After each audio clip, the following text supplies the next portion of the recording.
Hello everyone, I am a Japanese lawyer. Today I would like to talk about the biggest pitfall in rental contracts. The question is, if I sign the contract, do I have to pay any unreasonable charge demanded by the landlord? Based on a consultation case from a foreign resident named Sarah, I will explain a solution using a powerful law, Article 10 of the Consumer Contract Act. Here is how the story begins. Sarah moved out of her apartment after living there for 3 years. Instead of getting her deposit back, she received a bill for a staggering 250,000 yen. They demanded an additional 150,000 yen. The reason? Wallpaper replacement. Here, a major contradiction arose. Article 15, the general clause of her contract, stated that the tenant is not responsible for normal wear and tear. However, the management company used the special clause as a shield, claiming, the special clause takes priority. You signed it, so you have an obligation to pay. Sarah panicked and came to me for advice. However, she didn't have the full contract with her, only photos of Article 15 feet and the special clause taken on her smartphone. As a lawyer, I first stated an important prerequisite. I cannot give a 100% definitive answer without checking the relationship between clauses in the full contract. However, I can provide a legal outlook within the scope of the information in these photos. This is where our analysis began. Sarah asked me, "Sensei, is the special clause stronger after all?" In terms of general legal theory, the answer is yes. A special clause is originally intended to modify or overwrite general rules like Article 15. So formally speaking, the management company's claim that, quote, the special clause takes priority over the general clause is not wrong. Hearing this, Sarah's situation looks desperate, doesn't it? But it is too early to give up. The key to turning the tables is Article 10 of the Consumer Contract Act. This law establishes that even if a special clause exists, it is not absolute.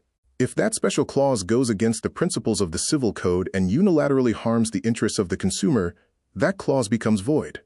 So when does a clause become void? The test is simple.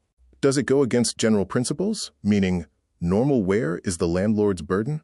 Does it unilaterally disadvantage the consumer? If these conditions are met, that special clause loses its legal force as an invalid clause. The management company cannot use a special clause to escape responsibility without a reasonable ground. Let's apply this logic to Sarah's bill.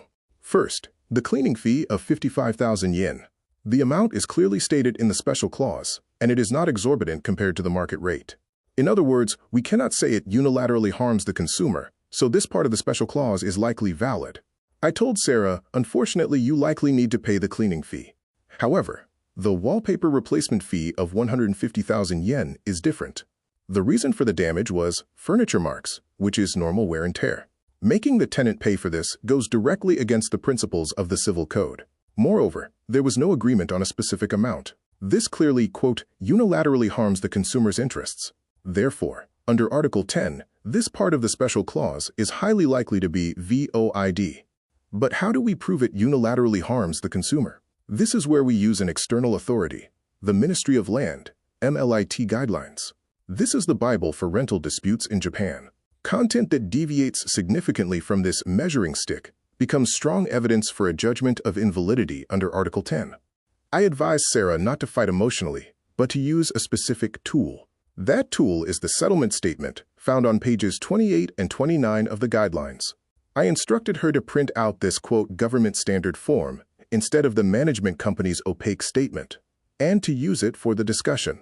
And when handing over this table, I asked her to say this: if you are charging me for furniture marks, normal wear, contrary to the guidelines, please explain why this special clause is valid under Article 10 of the Consumer Contract Act. This question is powerful. It pushes the burden of proof back to the management company.